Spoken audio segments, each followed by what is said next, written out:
Hi guys, my name is Alex Davidson. I'm the managing partner of LP Group Canada, and we decided today to start a series of very short videos, sort of as question and answers, where we would be talking briefly about immigration to Canada. Various aspects, and today, on the first ones, I decided to touch the very basic ones, jobs in Canada, especially jobs for the newcomers. While thinking about it, we came to a conclusion that the best thing would be talking about the worst scenario.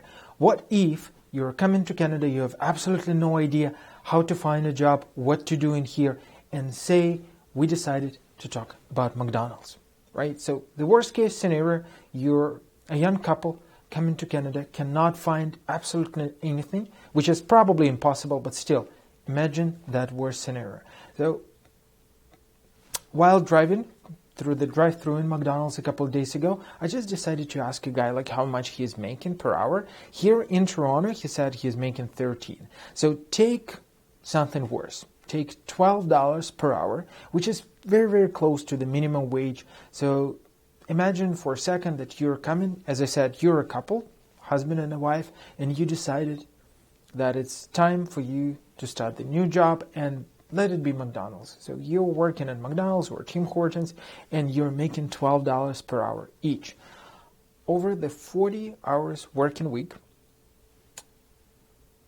21 working day per month, you would probably be making something close to $2,000 each, which comes to around $4,000 per month for a family. So the whole idea about it is to just sort of give you a sense of what it is.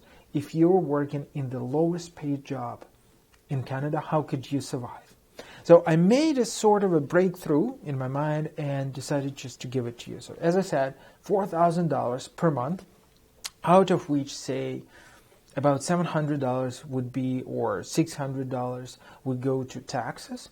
So you got about $3,400 left. Out of it, say, if you're not going out to the fancy restaurants, about $400 per month would go for food.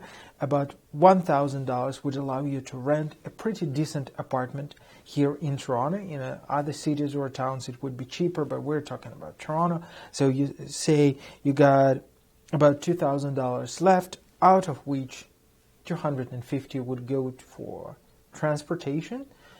So say both of you are using TTC, the Toronto Transit Commission buses and public transportation instead of riding your own car. You got about $1,750 left, out of which $150 would go for entertainment. Say, for example, from time to time, you still got meals at a restaurant, you're going out for movies. Now, with about $1,500 left for you, say you spend about $400 per month on clothes, maybe slightly more, maybe slightly less, but all in all, out for a month, you got about $1,100 left of spare money, which comes to roughly about $13,000 per year in your first year of living in Canada. That's your savings. Just multiply it by 4, for example.